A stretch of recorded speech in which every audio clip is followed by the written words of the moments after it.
నాకు తెలియదు అంటున్నాను. ఆయన ఏం చెప్పాడో నాకు తెలియదు. మీరు ప్రెస్లో రాసింది చదవటానికి నేను నాతో ఆయన ఏనాడు మేము కమిటీలు వేసేటప్పుడు ఇట్లాగే కూర్చున్నాను. ఏనాడు వచ్చి ఈ పలానా ఆయన ఏంటి లేకపోతే పలానా ఏంటని ఏనాడు వినండి. మేము ఎప్పుడు కూడా మీకు తెలుసు, నేను అప్పుడు ఇన్ఛార్జ్ ఉన్నప్పుడు 5 మండలాలు కూడా 5 కులాలు అని వేస్తున్నాను. మిగతా వాళ్ళు లేదని కాదు, డిస్ట్రిబ్యూషన్ ఆఫీస్. ఈసారి కూడా మాకు ఉన్న వాళ్ళలో చూసుకుంటే 2 చోట్ల బీసీలో పెట్టుకున్నాం. మీరు మీకు తెలుసుకోవాలి, మండల పార్టీ అది మాకు ఉన్న టాప్ పోస్ట్ అదే. మండల పార్టీ అధ్యక్షులు 3 చోట్ల కమ్మర్స్. లింగసంలో కానీ వరేటాపాలు కానీ కమ్మ కావడం ఇంకొక బీసీకో ఎస్సీకి అంటే మాకు సరైన క్యాండిడేట్ కూడా కావాలి. మీరు ఎవరైనా కట్టవచ్చు అనేది కుదరదు. మాకు సరిగా లేదనుకునే ఆలోచనలో మేమేం చేసాము, ఎక్కడైతే అధ్యక్షుడిని గొప్పలో ఉంటే బీసీ కానీ ఎస్సీ ఉన్న చోట జనరల్ సెక్రటరీని ఓసీలు, ఎక్కడైతే ఓసీలు జనరల్ ప్రెసిడెంట్ ఉన్నారో అక్కడ జనరల్ సెక్రటరీగా ఎస్సీలు కానీ బీసీలు కానీ. ఉలవపాడులో మీరు అన్నదానికి చెప్తున్నా, మండల పార్టీ ప్రెసిడెంట్ యాదవ్ అంటే బీసీ. జిల్లా పార్టీ తరఫున వచ్చిన వాళ్ళలో సెక్రటరీ, ఆర్గనైజ్ సెక్రటరీ ఆయన ఒక బీసీ, రైట్. అధికార ప్రతినిధి ఒక ఎస్సీ జిల్లాకి, రైట్.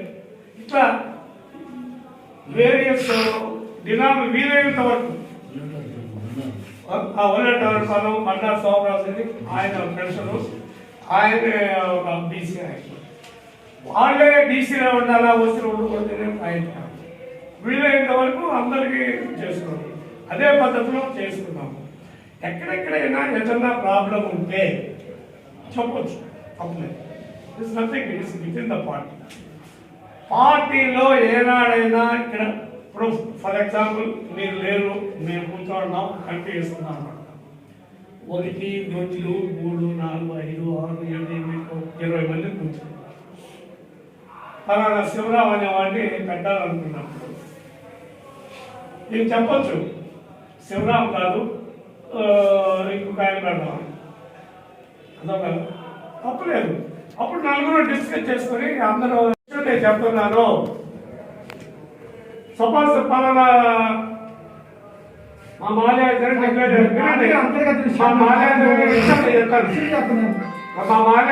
విషయం చెప్తున్నాను. ఆయన బాబు గారు డిక్లేర్ చేస్తున్నారు, ఆయన మన ఇచ్చారు. కొంతమంది ఇంట్రెస్ట్ పోతుంది. అందుకే చెప్పాను 95 అన్నాను నేను. 5 కూడా పోయేవాడు పోతాను. పోయేవాడు కూడా కారణాలు అవన్నీ అనవసరం. అది వాళ్ళ అంతర్గత విషయాలు, మా విషయాలు కాదు. వాళ్ళకి ఇప్పుడు మరిద్దరు కలుస్తున్నావు బా, కొన్ని నేను నచ్చకపోవచ్చు నీకు, మరిద్దరు పర్సనల్ వ్యవహారం, నువ్వు వెళ్ళిపోతావు పక్కకి, నాతో కలిసి ఉండవలసిన లేదు. ఇది ప్రజాస్వామ్యం, ఏమే నిరకుశత్వం కాదు, మనం ఏమే డిక్టేటర్షిప్లో లేదు. ఇష్యూ ఏ పార్టీ నుంచి పోవట్లేదు, బీజేపీ నుంచి పోవట్లేదా, కాంగ్రెస్ నుంచి. ఇప్పుడు కూడా రూలింగ్ పార్టీ నుంచి బయటకు వెళ్ళిపోయిన వాళ్ళు ఉన్నారు. మధ్యప్రదేశ్, రాజస్థాన్ అయ్యింది, గవర్నమెంట్లో లేచిపోతున్నాయి. కర్ణాటకలో ఎలా సరే ఇవన్నీ నేను చెప్పేది ఏంటంటే, మా పార్టీలో బాబు గారి నిర్ణయం దట్ ఈస్ ద ఫైనల్. ఎవడైనా నచ్చకపోతే ఎవరికైనా నచ్చకపోతే పోతారు, పోనివ్వండి. దాని గురించి మాట్లాడేది ఏమి లేదు, ఎవరేమి లేదు. నేను చెప్తే నా వరకు, నేను చెప్పేది నా వరకు. నేను తెలుగుదేశం పార్టీ మనిషి, ఎవరు టామ్ ఏది ఎక్స్ వై చెడ్డ ఎవడైనా సరే మేము పార్టీ తరఫున చేస్తాం.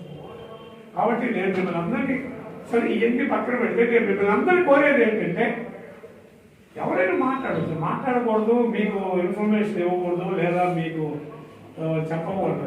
మమ్మల్ని కూడా అడగండి, ఏంటి సార్ ఇది శివరావు గారు ఏంటి ఇలా అవుతుంది, లేదా ఏంటి మల్లేశ్వరరావు చెప్పండి. వాళ్ళు చెప్పేది అని మనం చెప్పండి. ఇట్లా 1 సైడ్గా 1 కృష్ణుడు, 2 కృష్ణుడు, 3 కృష్ణుడు, 4 నేను కృష్ణుడు కాదు దేవుడు అంటే నన్ను కలిపితే అట్లా ఆత్మ సరిగా చదివి చదవండి. అంటే మీ క్యాండిడేట్ అని చెప్పలేదు మేము. అది విషయం ఏంటంటే మనుషులు మారితే నాయకత్వం కోసం వస్తున్నారు, పోటీ పడుతున్నారని చెప్పాల్సింది.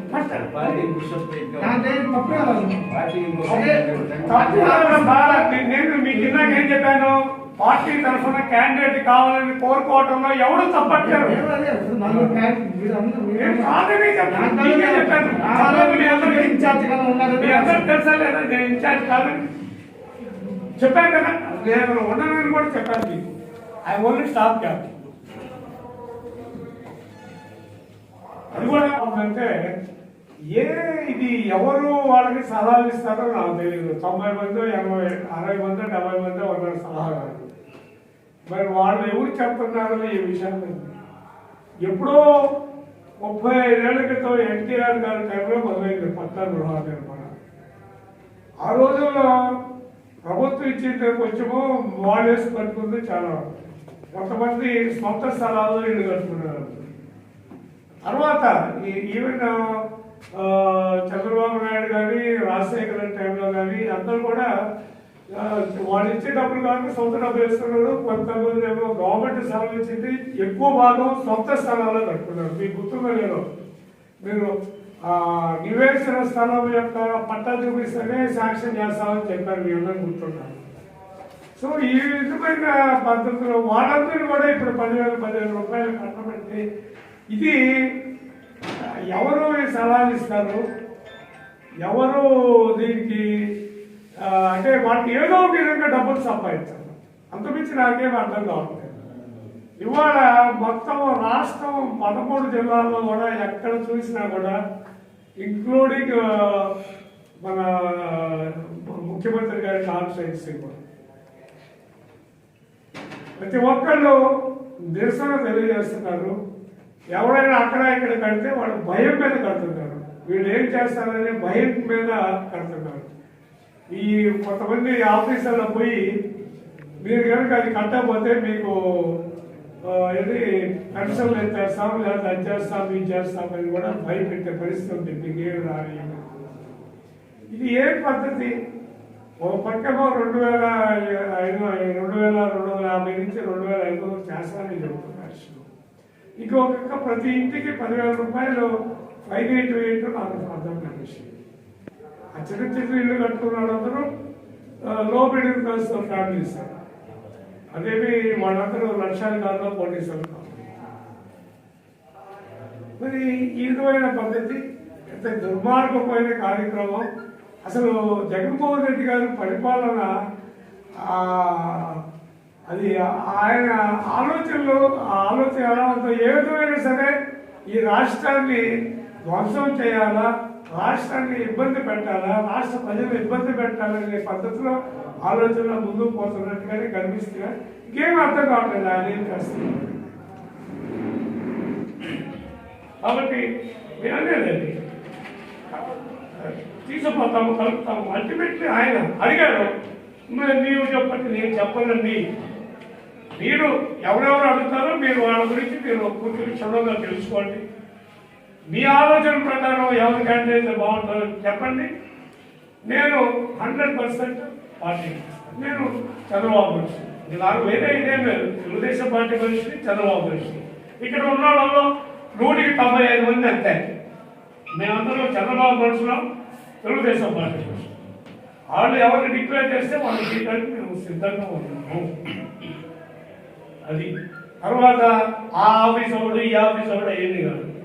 నేను మామూలుగా ఏంటంటే మొదటి నుంచి చెప్తున్నా, రామారావు గారు కూడా చెప్పినా, అన్నా మీరు కింద నేను అసలు వాడను కింద మీకు తెలుసా వచ్చి ఓన్లీ ఆఫీస్ కింద పెట్టి నేను రాను, మీరు ఎవరైనా సరే అది పార్టీ ఆఫీస్ కింద పెట్టుకోండి అని చెప్పి నేను ఇది మీరు రాయన వస్తుంది అంటే నోరు మీకు ఒకవేళ నాకు కావాలంటే 100,000 రెంట్ ఇవ్వండి, అది కూడా మేము రెంట్కి తీసుకున్నామని చెప్పుకోవచ్చు.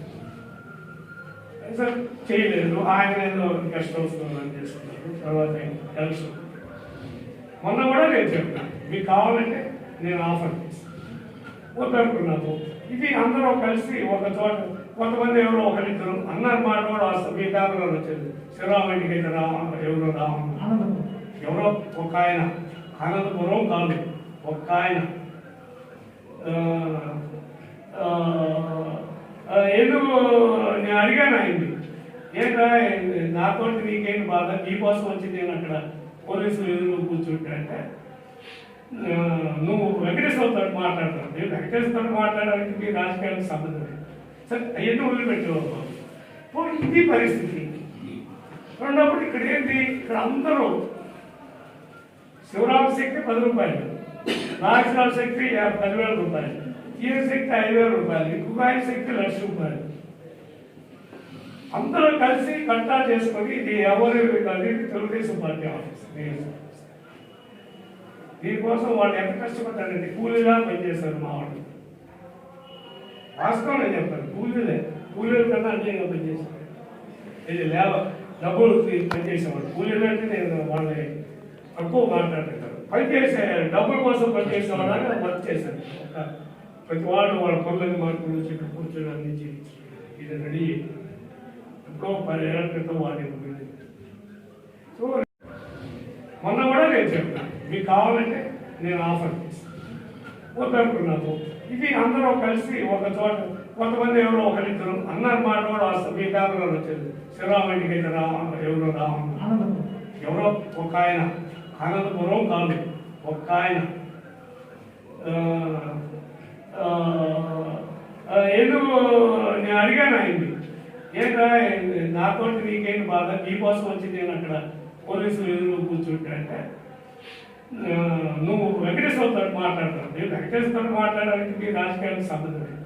సరే అవన్నీ వదిలిపెట్టేవాళ్ళు. ఇది పరిస్థితి. రెండప్పుడు ఇక్కడ ఏంటి, ఇక్కడ అందరూ శివరామ శక్తి 10 రూపాయలు, నాగేశ్వర శక్తి 10,000 రూపాయలు, ఈయన శక్తి 5,000 రూపాయలు, ఇంకొక ఆయన శక్తి 1,00,000 రూపాయలు. అందరూ కలిసి కట్టా చేసుకొని ఇది ఎవరు కాదు, ఇది తెలుగుదేశం పార్టీ ఆఫీస్. దీనికోసం వాళ్ళు ఎంత కష్టపడ్డారంటే కూలీలా పనిచేస్తారు మా వాళ్ళు. వాస్తవం నేను చెప్తాను, కూలీల కన్నా అన్యాయంగా పనిచేశారు. ఇది డబ్బులు పనిచేసేవాడు. కూలీలు అంటే నేను వాళ్ళని తక్కువ మాట్లాడుతుంటారు. పనిచేసే డబ్బుల కోసం పనిచేసేవాళ్ళని వర్క్ చేశాను. ప్రతి వాళ్ళు వాళ్ళ పనులని మార్పులు చెట్టు కూర్చొని అందించి ఇది రెడీ ఎప్పుడో 10 ఏళ్ల క్రితం వాడి. సో రేపేది ఇది అందరూ ఆఫీస్, ఎవరిని కాదు వాళ్ళని దయచి నేను మిమ్మల్ని ఒకటే కోరుతున్నాను, ఇది Telugu Desam party office. It is not Shivaraj, it is not Nageswara Rao, it is not Malleswara Rao. వాళ్ళ మల్లేశ్వరరావు పార్టీ ప్రెసిడెంట్ కాబట్టి ఆయన ఆఫీస్ అవుతుంది. ఎల్లుండి మల్లేశ్వరరావు కాదు ఇంకొక సుబ్బారావు వచ్చాడు అనుకోండి, ఆయన ఆఫీస్. అల్టిమేట్లీ ఇది తెలుగుదేశం పార్టీ. దయచేసి మేము మిమ్మల్ని అందరూ కోరేది ఏంటంటే, మా పార్టీ గురించి తక్కువ చేసి చులకనగా రాయొద్దని నేను కోరుతున్నాను. మీకు ఏదైనా డౌట్ ఉంటే దయచేసి మమ్మల్ని అడగండి, నన్ను అడగండి, మల్లేశ్వరరావు అడగండి, ఎవరైనా. మీకు ఎవరైనా వేరే విధంగా చెప్తే మమ్మల్ని అడగండి, దానికి సరైన సమాధానం చెప్పితే మీ ఇష్టం వచ్చింది నేను రాస్తాను. నేను మిమ్మల్ని ఎప్పుడు ఈ విధంగా రాయాలని చెప్పి మేము అడగలేదు. ఎప్పుడు అడగండి, ఇప్పుడు ఎందుకు రాస్తావు లేదా ఏ రాయాలి. ఎందుకంటే మాకు కూడా మిమ్మల్ని ఏ విధంగా భారతలో పద్యం ఉంది, వదిలేవని మిగతా వాళ్ళు తప్పులు చేస్తే నీకు ఎంత బాధ కలుగుతుందో, నువ్వు మిగతా వాళ్ళకి చేయకూడదని భారతంలో నాకు పూర్తిగా రాదు కాబట్టి నేను చదవట్లేదు. అలాగే మిమ్మల్ని గురించి ఎవరు ఏమైనా అనుకూడదని మీరు అనుకుంటారు. అదే పద్ధతిలో మా గురించి కూడా మమ్మల్ని అడగకుండా